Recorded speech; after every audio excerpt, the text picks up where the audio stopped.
Hello, everybody. Welcome into the NBA Front Office Show. Happy Monday, an exciting time of year for basketball. We've got March Madness getting going in just a day or so here, plus tons of stuff going on around the NBA as the playoff races, they're really starting to heat up.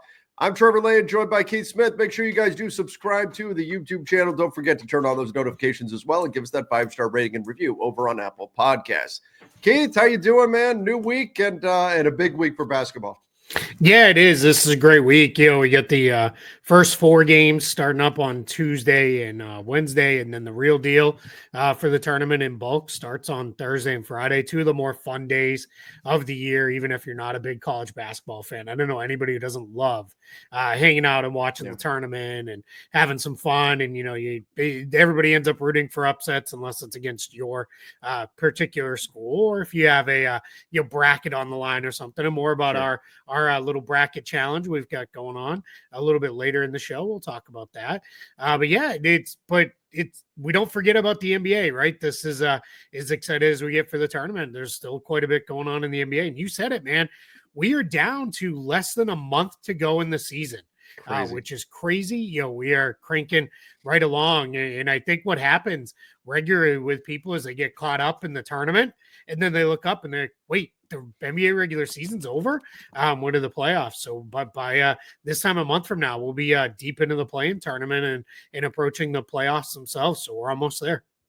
Yeah, this is everybody's keeping an eye on the standings. Of course, we're in standings watch every single night, but yeah, it's crazy to think because it doesn't feel like that long ago that we were talking about how the season was just getting started. And now here we are. But then at the same time, when I look back, I'm like, God, like a million things have gone on in that stretch. So I see this both ways where it feels like it's been a long season. And then at the same time, I'm like, how are we already here where the season's almost over? It's weird. It's weird. Yeah, always at this time of year, it's like, wait, what? There's a month to go, and I always say it feels like because we go now with the way the NBA calendar works, we go from the trade deadline right into the All-Star break, and when we come back from that All-Star break, there's really only a month and a half to go, so there's only about 20-ish games or so to play, and we zip right through those 20-ish games, and then that's it, and then we're into the playoffs. So it really is kind of crazy. I've seen arguments both sides where teams are like, we'd like the trade deadline to be later so we have more of an idea what we want. And then I've seen others argue it should be earlier so we have more of a time for these teams to come together, which tells me it's probably just fine right where it is. Yeah, I'm on the side of I want it to be earlier because I want more time for the moves, whatever moves you're going to make, to actually take effect. There's just not enough games left. These teams that are selling off assets that want to lose, there's not enough time to really drop down in the standings. And the teams that are buying in order to win, there's not as much time to really move up in the standings, plus time to gel. I'd like, not a lot, like 2 weeks. I'd like to see trade deadline moved up by like 2 weeks. But yeah, I'm all right with where it is. I think it's generally okay. But yeah, if we're going to continue to have these kind of seismic trade deadlines with massive trades, I get what you're saying for sure. Sure. And hopefully we do, because those are lots of fun. Yeah, they are. Speaking of massive moves, the Suns intend to reload around Devin Booker. Obviously, Kevin Durant, very, very likely to be on his way out of the desert. The Phoenix Suns don't look like they're having a whole lot of fun playing basketball right now. Keith, did the Suns catch up to the Mavs? I mean, we'll talk about Anthony Davis in just a bit here, but it's like it's right there for the taking with how injured the Mavs are, but the Suns have the most difficult schedule remaining. And do they want to win bad? I don't know what to make of that whole race for the 10 seed. Not that it matters all that much, I suppose. It's that last part. I don't know how much the Suns really want it. That game yesterday against the Lakers, they just look so unhappy. They just look like they just don't care. It looks like they would all rather be anywhere else but playing basketball together. Hey, it's just really bad. And they're blowing simple stuff. Like there's no communication from them on defense or anything. So yeah, they feel like the team that's just, let's get this season over with. Let's be done. Let's all go our separate ways and let's figure this thing out. But at this point, it's extremely clear they're going to trade Kevin Durant this offseason. One other piece of news that's related to this, Timberwolves apparently are already sending signals interested in KD, but they don't want to trade Jaden McDaniels to get him. So how are we getting there just salary matching wise? Like, that means it's probably going to be Rudy Gobert, Yeah. one way or another. And I'm not sure that's where Phoenix really wants to go. I mean, we'll figure all that out, much later, especially if that gets closer. But it's it's a very interesting thing that's where they are. But the Suns saying, hey, we're not trading Devin Booker. And then the other pieces, this came out of Tim McMahon's piece where he interviewed Suns owner Matt Ishbia. Matt Ishbia was basically like, look, people like to rebuild, and basically crapped all over people who want to rebuild, and was like, we're not doing that. So that tells us they're going to try to flip things very, very quickly, which would mean you're got to get a really good return for Kevin Durant of win now players. And that maybe is a little more likely than getting guys the heavy asset return for KD. But yeah, I really don't know, where to go with that. But yeah, if you're going to get Kevin Durant, man, that gets tough on the salary matching front for the Timberwolves. Yeah, it really does. It really does. So we'll be interested to see. I mean, look, I think it will be a number of teams interested. He's Kevin Durant. There will be a number of teams interested in him this summer. We'll be firing the Kevin cannon, but I don't know how the Suns fix this ultimately, because I think, Keith, the solution the Suns would like to have would be to move Bradley Beal, but they can't. They can't. He's got a no trade clause. So they there's nothing they can do about that. So now they're turning to Kevin Durant. Again, you and I have talked about it. The word that came out of Phoenix was weird about, they want multiple first round picks. They want a young player, all of that. I agree with you. I think it'd be more likely to just split Kevin Durant up into like 2-3 high level role players that really fit. Maybe there's some draft capital added in, but also there was the bit about how they want to drop below the second tier apron. So that's a complicating factor in any of this as well. Yeah, absolutely. None of those things kind of go hand in hand. No, with where they want to go. I'm going to go with what the owner says is, I want to win, so let's try to win. So I don't agree with that strategy personally. I think I would be really looking to tear this thing down and start all over, because I think that's actually your quickest path back to relevancy. But they seem to think they can turn it. I just don't think you're going to get that monster return for KD. Not at this point in his career, where he's only got a year left on his contract. And we might be heading into like Kevin Durant 1 year, kind of 1 year, year by year type deals, where he plays like the mercenary role and just kind of hops around, just because that's where he is, at this point in his career. So I'm really not sure, how to go about putting that all together. There's a lot of stuff there that makes sense, doesn't make sense. So we'll see where it goes. And then I think with this Suns side of it too, I'm all about building around Devin Booker. Devin Booker also came out and said he doesn't want to play anywhere else. He wants to be a Sun. So I'm okay with that. The Bradley Beal thing, I guess there was some reporting that Beal said, hey, just didn't want to get traded in season. Like, I didn't want to do that to my family. I'm more open to talking about a trade and discussing things when we get in the off season. So maybe it will be a little bit easier to move. Open up a lot. The team I think here that's got to be kind of licking their chops a little bit is the Brooklyn Nets, because they're going to be sitting there with their 50-60 million in cap space saying, hey, you guys need some help making a trade happen?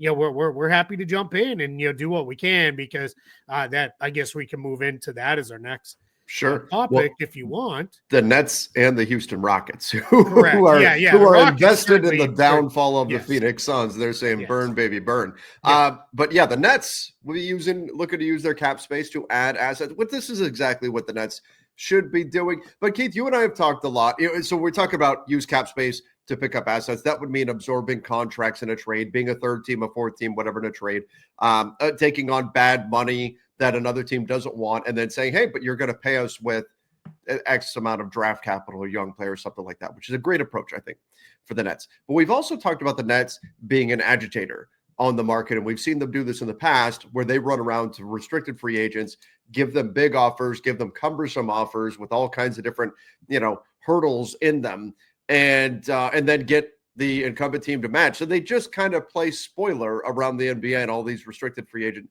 opportunities. Do you see them going down that path, or is this purely, hey, we're going to use our cap space to make ourselves better, to improve our future and all of that, and we're not going to mess with anybody else's restricted free agents? Yeah, I do kind of wonder. I mean, they never did it, other than I think Otto Porter Jr., they gave the full max offer to, and then the Wizards matched it. Both with Tyler Johnson and Alan Crabb which the reason this is important, even though those feel like they're ancient history, it was Sean Marks who did it, and he's still in charge. So that could be a return to return of strategy for him. They didn't get the full max, but they did get big off sheets. Again, both ultimately matched there. The only guys you kind of start to wonder about this summer, Jonathan Kuminga, maybe, right? That could be one. I'd be maybe a little interested in Josh Giddey there with, hey, is there something we could do there just because Josh Giddey has played so well? But beyond those two guys, you start to look and it's like, all right, who are we overly interested in playing kind of that game with?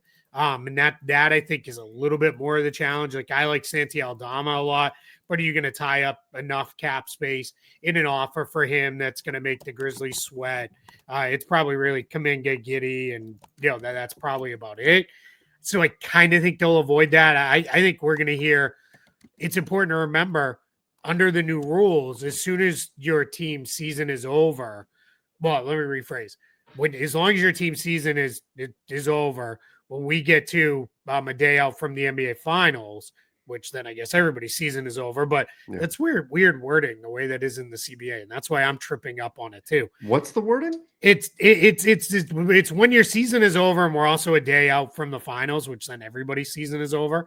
But Except anyway, teams, it doesn't really matter. I think it's because they use some of the language around trading ability. But to reset here, if we can briefly, a day out from the finals, you can start to negotiate with your own free agents. Right. That's usually about a week or so out from the start of free agency anyway. But it's enough of a jump where the Warriors and Bulls might be able to hammer out deals with Giddey and Kuminga, and then they don't even hit restricted free agency on July 1st. So that could be something we see there. And then that, I think, if you're the Nets, that at that point, I'm probably not messing around very much in restricted free agency. So yeah, why not? But here's the thing. If they hit the summer with 50 or 60 million in cap space, they've kind of got enough room to kind of do both, right? Because you're probably not going much more than 30 million for either Giddey or Kuminga anyway in an offer sheet. You don't want to start approaching a max for the guy that's going to get a little too far. So I think what you want to do there is you want to try to get into a place where it is, all right, let's be a little more conservative. Maybe we throw them 30 million and we still have enough money to play with later. But if you want to be really aggressive with third team in trades, or we'll eat a contract to help you get under the apron or whatever it is, that probably needs to happen, almost immediately. Yeah. Well, the Nets are one of the few teams with the kind of cap flexibility that way. In fact, they're the only team with this much cap flexibility this summer. So I do think, Jake Fisher wrote about this the other day. I do think they're going to wind up being the third team, the fourth team, something like that in the future. Because of the rules of the new CBA, 3-team trades are now more required, and they're going to be able to soak up some assets, which is exactly what they should be doing. Right. Again, Keith, I still think the Mikal Bridges trade was fantastic for them. It has changed the future of this franchise, changed their direction, and I really like where they're heading, particularly if they can get a nice high draft pick in this year's draft. They could very well be off and running. And speaking of which, I guess we should just kind of close the book on the Nets here. Cam Thomas will be out for the season with a hamstring strain. Even if there was some chance he could come back, don't worry. Don't push it on a hamstring issue. Take the rest of the season off, and we'll see you in training camp. That kind of, the Nets are not working to try to win games necessarily right now or anything like that anyway. Yeah, he also has his own free agency to worry about this summer. He said in an interview this week he'd love to be back in Brooklyn if the offer is right. So, that's kind of standard free agent talk of, unless you're really upset with a place and you're like, I'm out of here. It's usually pretty standard that a guy says, I'd like to be back. You're not going to close that door. So we'll see, where that all goes. Again, if you're the Nets with your own restricted free agents, you're feeling kind of good about it because no one else is really going to be available to offer Cam Thomas. And then the other guys, Day'Ron Sharpe, who's also had a bit of a breakout season and played well. But also, let's face it, the Nets are positioning for ping pong balls. They're not really trying to win. And Cam Thomas, legitimate injury, so stay out. No reason to come back. They left the door a little open of, maybe he could return. But this was in their official team statement that said likely out for the season. There wasn't even a, we'll reevaluate in 2 weeks kind of tone. This was really like, hey, we're letting you know he's not playing again. Well, and you know what? If they know that, if they're certain that's the path they're going down, good on them for just saying Yeah, it. And then they're 100%. not going to be asked more about it. Hey, is he coming back? Is he coming Yep. back? Is he coming back? No. Let's put an end to it right now. Yep. All right. Speaking of out for the season, De'Aaron Fox out for the Yeah. season for the San. Now we talked about this. What was it, a week ago, maybe a little bit more, about how we were probably going to get to this point, just with what was going on with the finger issue and all that. So now De'Aaron Fox is done, and the Spurs, unfortunately, their season kind of unraveled. They were one of those teams that we thought maybe they could wind up being the 10 or the 9 or something like that in the West. But Wemby, obviously, with the pulmonary embolism, deep vein thrombosis, they call it, right? Dealing with that, and now this injury to De'Aaron Fox. No reason for De'Aaron Fox to try to push through this or anything. Again, the Spurs competing for lottery balls right now, and now it's time to just rest up, heal up, and get ready for next season. I think the Spurs could take a big leap next season. I think they're going to be very active this summer, but this is also the right call. You're not going anywhere this year without Wemby anyway. Exactly. I think this is if Victor Wembanyama was healthy, De'Aaron Fox probably guts it out and Yeah. plays because they're probably pushing for a spot in the play-in tournament. With Wembanyama out, there's no reason to ask Fox to play through further. He openly said, I'm going to see a hand specialist when I'm in Los Angeles. It didn't even wait till today, I think was the day, because right, they're playing the Lakers today. And this was the day he was supposed to go see the hand specialist. They didn't even wait. They just shut it down before, which tells me it probably got to be in a point where probably got nicked again. And it was like, man, this is just killing me. And they're like, all right, we're done. Yeah. Like they're going to recommend whatever procedure they recommend on this. And you're absolutely right. It is, you are now building the Spurs around Victor Wembanyama and De'Aaron Fox. I'm not saying they're going to trade everybody else, but everybody else is fairly tradable. Stephon Castle being probably third on the list behind Wembanyama and Fox. Sure. It will be hardest to get, but that's it, right? And then now we've kind of got our guard, our wing, and our big man that we're going to build around, and everything else will orbit around the rest of those guys, and we'll figure out what that looks like going into the summer. I'm with you. I think it's going to be an extremely active summer because I think the Fox trade was like a precursor to, all right, we've got one more year, Wembanyama on this, ridiculous rookie scale contract, which, we'll pay him only $13.4 million next year, which he should be, I think we can all agree already a max guy. Yeah. But we're gonna benefit from that. And where they've got a whole bunch of tradable salary, whether it be Keldon Johnson, Jeremy Sohan. We'll see what happens with Chris Paul, if he comes back or not, or is he on to somewhere else. So they've got a bunch of things that they can do in San Antonio. I'm very curious to see how they put this together. Yeah, lots of different directions they can go with it. So it'll be an exciting offseason for the Spurs, though. I think they're going to limp across the finish line, and that's fine with where they're at right now, though. And who knows? Lottery luck tends to happen in San Antonio. So you never know what's going to happen there. Heading over to my Lakers, LeBron James out at least one more week. Now, it does sound like Rui Hachimura should be back sometime this week, so maybe that helps a little bit. But LeBron James out at least another week. He did get in a workout reportedly yesterday from Shams Charania, and we'll see kind of how he responds and everything from there. I know part of it is the Lakers, they're not going to try to rush him back as long as they're hanging in there in the standings and everything. I don't think they're going to worry too much about where they exactly fall. As long as they're not in the play-in, I think they'll be happy. And then it's just about being healthy. And I think that's going to be priority number one above, even as fans are stressing right now, seeing how tight everything is in the Western Conference. I think the Lakers, they're going to prioritize health over everything else. Yeah, and it has to be the way, right? Because who cares if you're the 2 seed if you get in and you're limping into that? That's not, the West is too good. Maybe you get through your first round, you're not getting through a second round series if you're not healthy. So yeah, you take your chances. LeBron and Luka have won on the road plenty of times in their careers. LeBron obviously over 20 years, Luka over 5-6 years. So they're going to get to where they need to be that way. And I think this is the right move. He looked pretty good in the footage that ESPN showed of him going through a workout pregame. I think this is, could he play maybe in the next couple games? Yeah, probably. But why? Let's just let him get to where he needs to be. Take care of business against the Spurs, which they should do, even without him. That should be a win. And then you go into, again, the tough back-to-back. This time around, you're at home. So you feel a little bit better about your chances against the Nuggets, who quite frankly, they've also stumbled here with a loss to the Wizards the other day. And then you get the Bucks, who are coming in. They're still up and down. So, yeah, if you can get out of this like next 3 games, 2-1, you're feeling great about that with sitting LeBron and saying, hey, man, we did what we needed to do against, the Suns and the Spurs. And then we, split the Bucks Nuggets back to back. Let's go. And now we move forward the rest of the way. Yeah, and that's, I think, the best case scenario here for the Lakers. But again, they won't put LeBron back on the floor unless they feel like he is 100%. Jalen Brunson, we saw that nasty sprained ankle. He will be out until late March, early April. Are they? I mean, you're still pretty confident they don't fall from the 3. I mean, no, there's not enough time left. Yeah, there's just no way.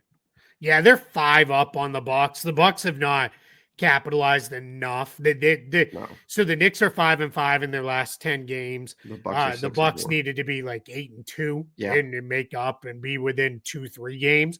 The Pacers are also a full 5 games back. So when we get, again, you get down to this many games left, we're talking 15, 16 games left in the season for these teams to make up 4 or 5 games. That means if they go over 14 games left, if they were to go 7-7, you need to go 12-2.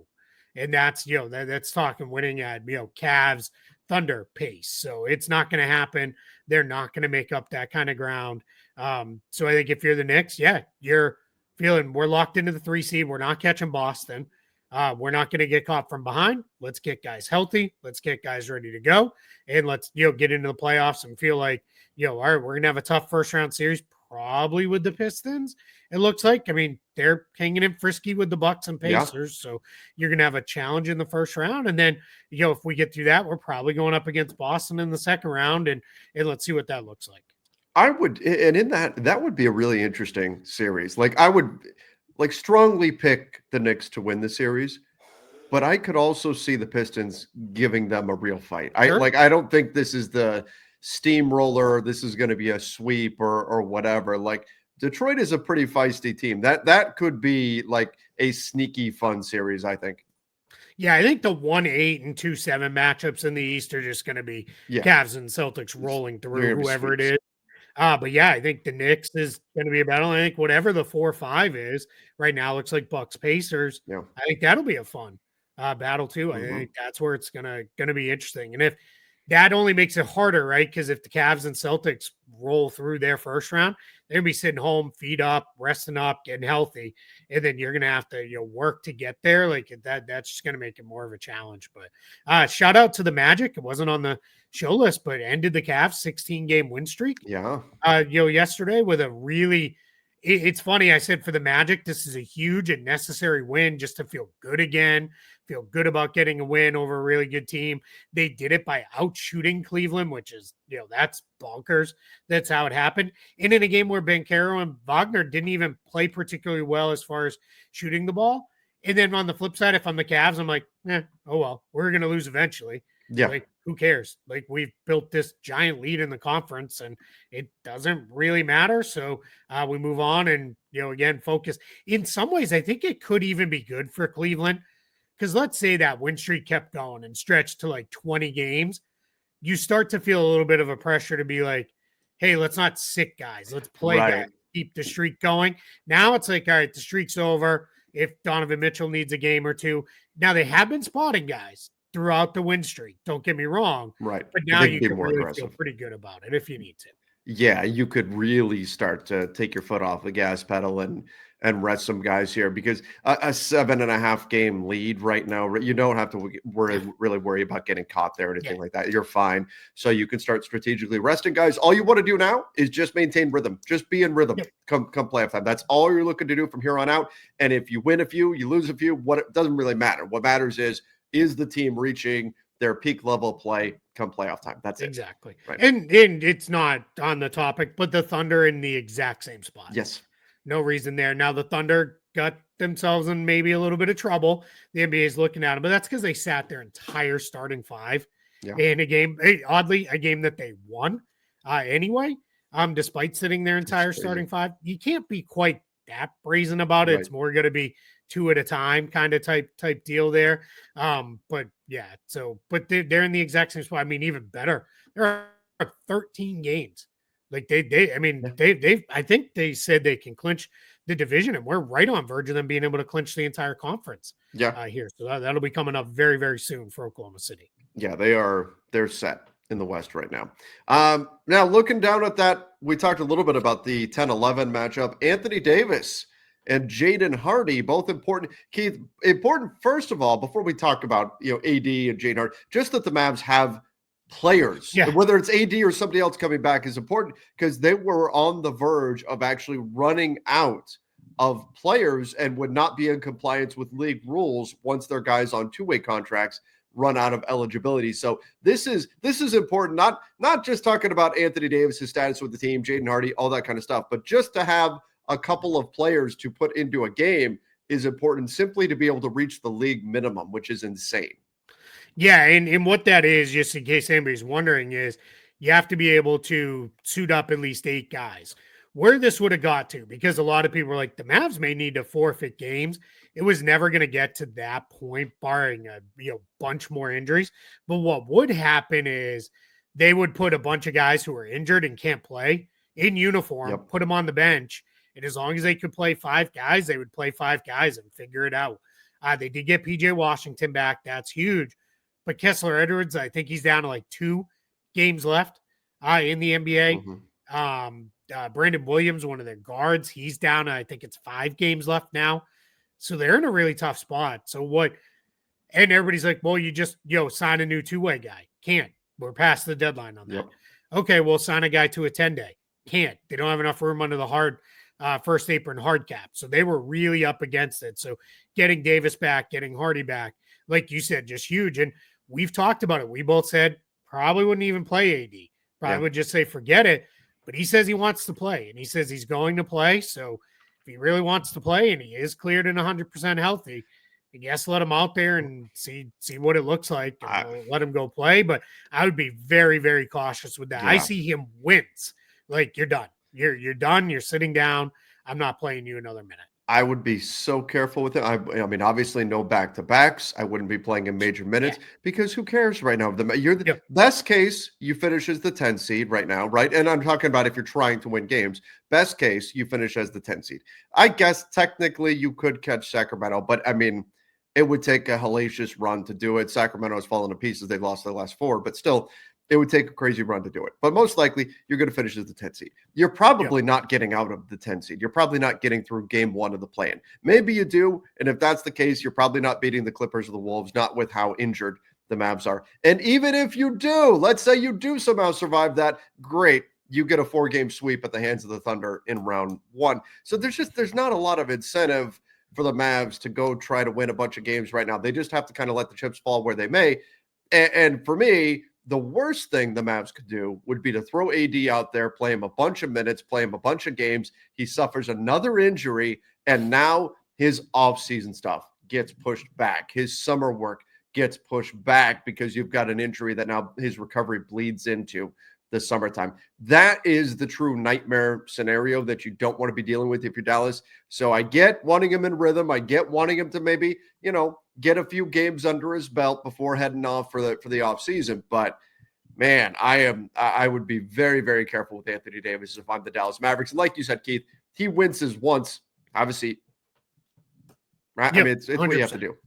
Yeah, and you're already in a place where you're assuming they're going to re-sign Kyrie Irving. You're starting off next year behind the 8 ball with Kyrie out. So, you really do not want to be in a spot where it is like now AD is also starting from behind. So you just got to figure it out. But yeah, I guess bodies back are good.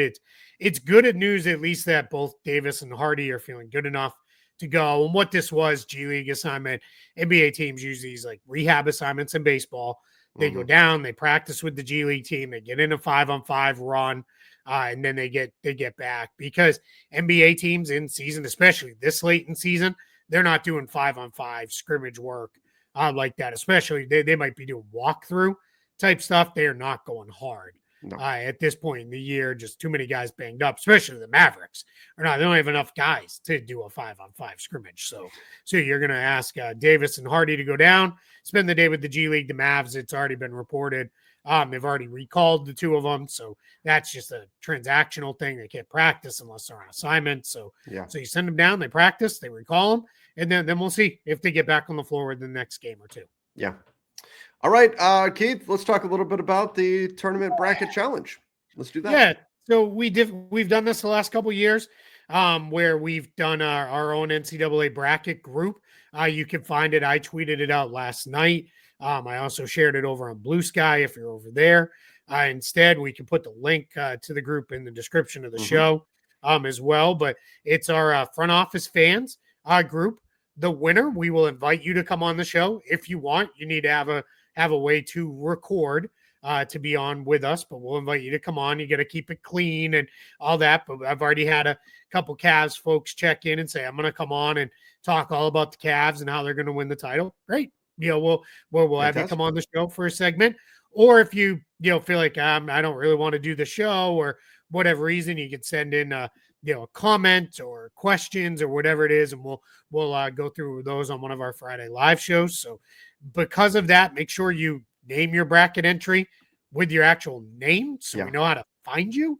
That way we can do that. And there's we'll put that out as we get closer. We'll monitor, we'll update who's in the running to win. But just a little bit of fun here. We can't offer cash prizes or anything like that, but we'll have some fun. It is through ESPN, so you do have to have an account over there to sign up, but we'll have a lot of fun with it.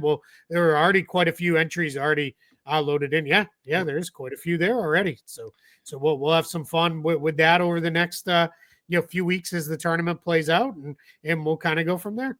I just filled it. I just joined with mine, but I've got to rename it. I'll come up with something.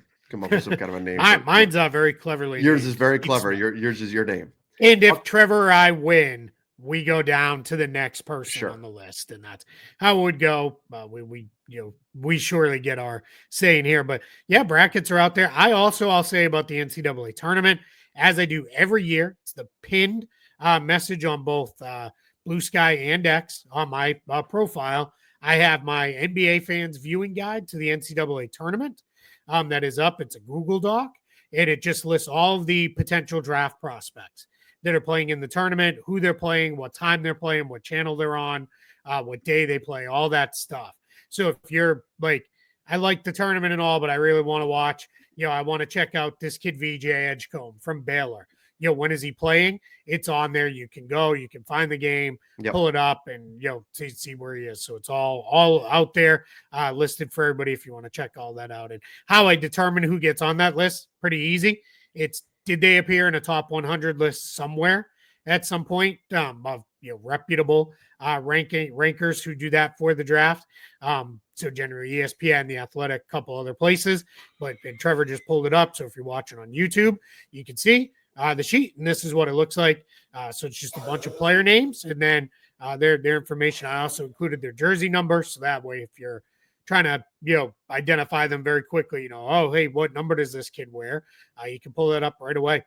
Good news, there's only 32 guys out of the top 100 not in the tournament this year. Last year was like 60. So there's a lot of guys to watch here. So it's a lot of guys to check out and watch. And no surprise at all that this is a very thorough document, all kinds of information. So again, guys, use that link that Keith has over on X to go check that out, and that will give you your viewing guide to the NCAA tournament from an NBA perspective, which is certainly what I rely upon as well. All right. Well, I think this is a good way to kick off the week. We got our Monday episode in here. Everybody, again, make sure you do subscribe to the channel. And Keith, I guess tomorrow maybe we'll be recording the show while we're watching a little basketball, huh? We'll probably do it earlier than I don't think the games actually start till like 6, but definitely Thursday, Friday, we'll figure all that out around that. The Friday show every year at this time, we tend to do it a little earlier on March Madness Friday, so we're not missing, but we'll see. Maybe we'll do a little watch along on Friday. We'll figure all that out as the week goes along. Sounds good. All right, everybody. Thank you so much for joining. Till next time. See ya. and stay safe.